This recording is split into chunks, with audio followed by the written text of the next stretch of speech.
Hi book besties, welcome back to my channel. If you guys are seeing my face for the first time, hi, my name is Maya and I like to talk about books here on the internet.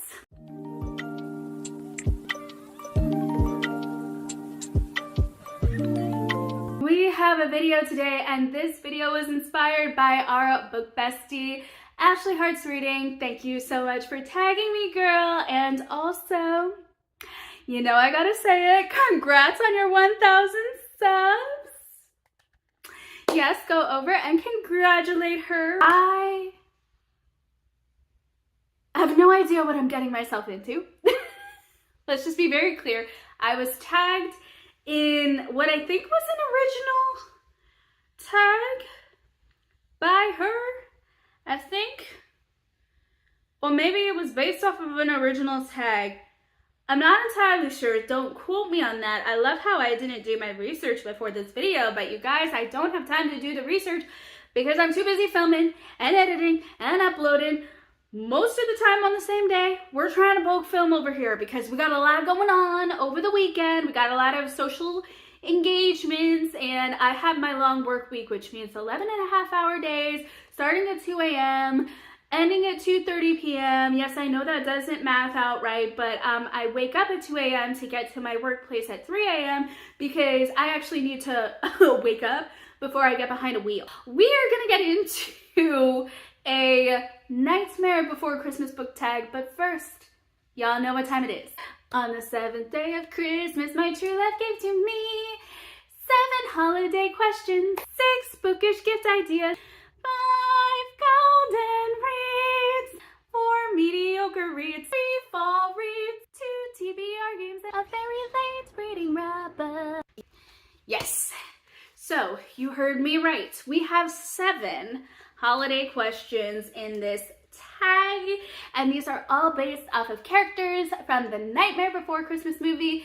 And y'all can cancel me right now because I have not watched that movie in full. I have seen snippets here or there. Of course, I've seen the iconic song. Although, can I just say something really quickly? I don't know if I even want to watch the movie now because of a traumatic experience that I just experienced in my DoorDash shift, and that was an animatronic of Jack Skellington himself speaking.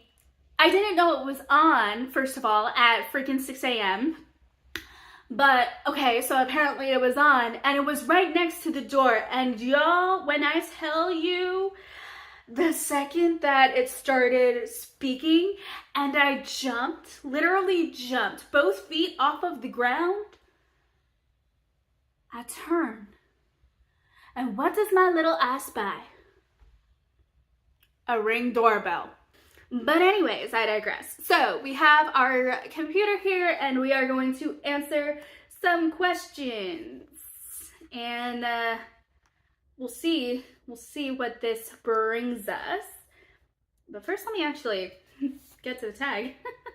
Not me not being prepared. Okay, question number 1. We have Sally. Yay, we love Sally. I know I never even watched the movie, but like, I still love Sally. Anywho, choose a book where someone loves someone a lot and gets them in the end.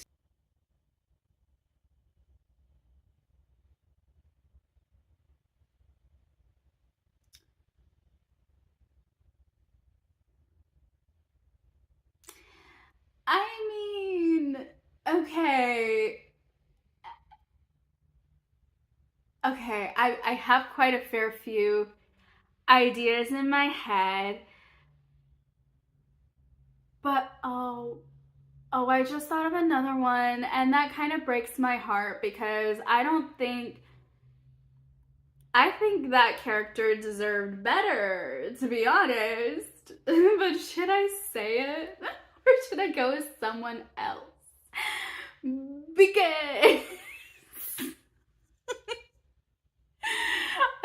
do I want to be, do I show how grinchy I really am? I can explain myself, okay? I can explain myself, but I'm gonna go full grinchy and I'm gonna say The Hunger Games, because Peeta really loved Katniss a lot, and he eventually did get her in the end. I think he deserved better. I'm not the biggest Katniss fan. I almost said cactus. I'm not that much of a cactus fan either. Cacti. Kaki. Kaku. If you're into Veggie Tales, you'll probably get that reference, and I probably messed that reference up.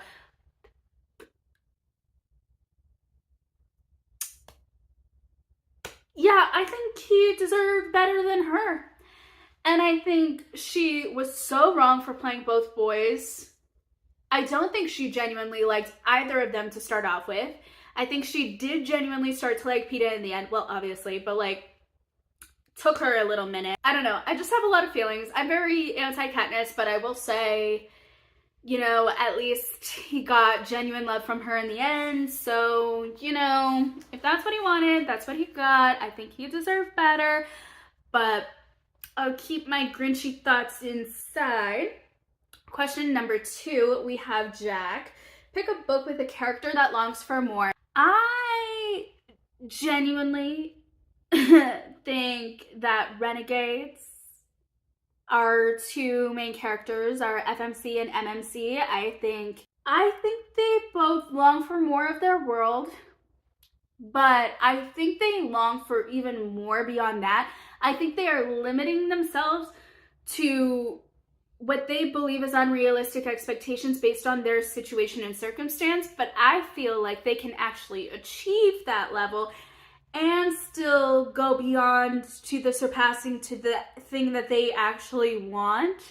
You kind of have to read the book for that to make sense, because I feel like, and maybe that was just my interpretation of the characters and their inner monologues, kind of, sort of. I mean, it was the story. It wasn't really monologue, but you kind of got a little bit of monologue.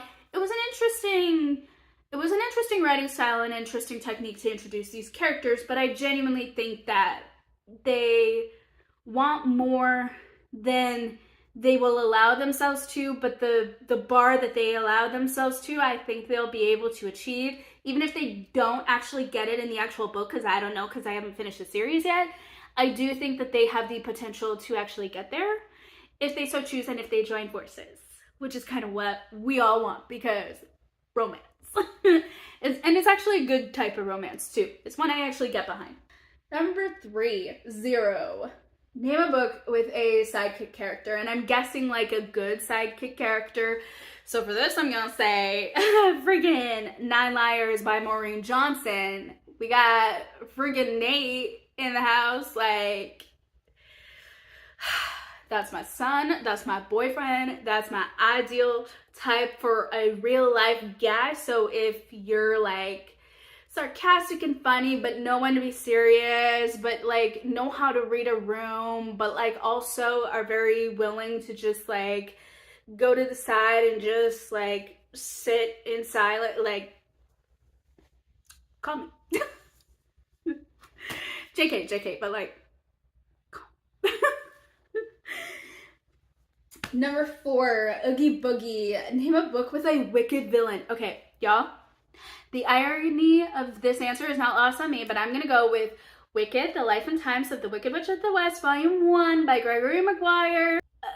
Villains, just a plethora, riddled throughout. None of them are main characters. Number 5, Halloween Town.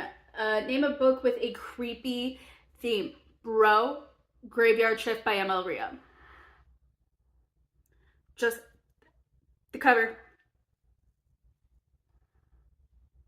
Period. That's it. Number 6, Christmas Town, a book that left you feeling warm and fuzzy. I don't really get the fuzzies a lot, but I will say,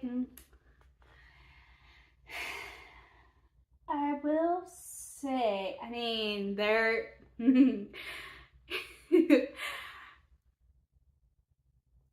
I think I can say this one now. Spoiler alert, but I did read this. I did read this book. I finished this book literally the day after the vlog went up, which is ironically when I ended the vlog as well. Rewitched by Lucy Jane Wood. I got the tingles. You guys, I got the tingles. For for the romance. Like, bro, I don't think you understand how monumental that is. I am not a romance girly. I don't care for the romance. Like, every time anyone would ever mention romance in my direction, I would be like, eh. Like, I would literally make that gesture to them because I'm like, I'm not a romance girly. Like, I am though. Like, I am into the romance, but you gotta make it make sense. Do not, under any circumstances, give me two people who are so infatuated with each other that the world is ending and like no one's saying nothing about it. But bro, like the world, I can't even say that. Nope, that's spoilery.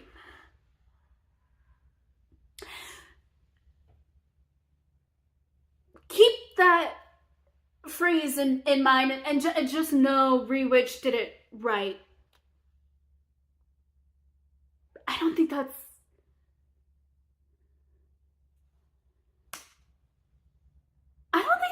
spoilery. Moving on. Number 7. Oh my goodness. We're already at the final question. Wow. This is one of my quickest tags that I've ever done. What is this? Name a book that took you by surprise. Can I just say Rewitched again?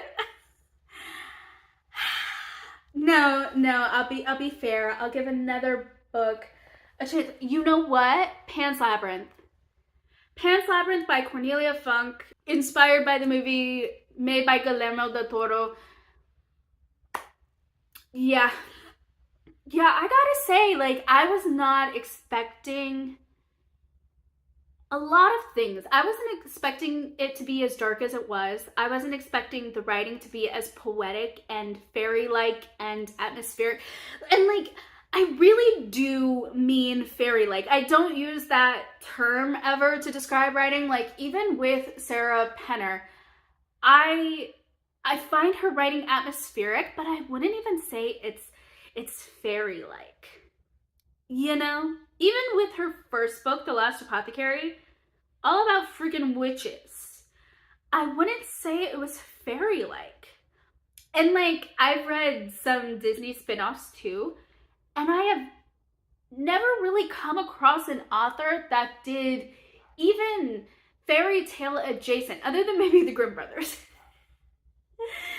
Other than them, and maybe a few others, like the OG stories, I don't think I've really come across a writing style of fairy-like when talking about something so grotesque and gory and violent and just dark and heavy, because you feel it, and like, it wasn't written in a way to distract you. That's the thing. Oh my goodness, I'm already gonna go off. Just watch my my best books of 2025. Bro, you don't know how much I cut out of that.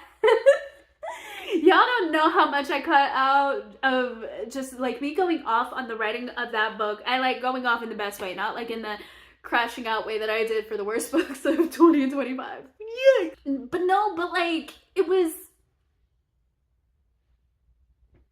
just so surprising. Like, I feel like truly you should read it, because it's hard to describe, but you'll know what I'm talking about once you get into it, I feel. Or maybe it's just like my weird take in translation, but I highly doubt that is. Because if one person thinks it, another person probably does too, because there's nothing new under the sun and there's no new original thought, even if it's like the first time to be done on a certain thing in a certain platform in a certain way. You know what I'm saying? That was all the questions. Thank you so much, Ashley Hearts Reading, for tagging me. And I tag all of you, because I think everyone that I was gonna tag, she already tagged, so yeah. Anyone who wants to do this tag, feel free to do so. Leave the link to your video, to your Instagram, to your TikTok, to whatever platform you're gonna do your video on, and or if you're just gonna do it in the comments section, answer all these questions in the comments, feel free to answer them in the comments as well. We'd love to chat with you up there, down there, up there, down there, I don't know, whatever. Anywho, let's not let it get weird. It's only weird if you make it weird. So anywho, thank you guys so much for watching this video, for taking the time out of your day to do so. I will leave all of everything linked in the description box down below. My regular YouTube channel, my Bookstagram, my Instagram, my TikTok that doubles as a book talk and regular TikTok until I get my life together, and any other potential social media that I might have. And as always, thank you guys so much for being the absolute best bookish bestie that ever was, is, or ever will be. I'll be seeing you guys in the next video. Bye!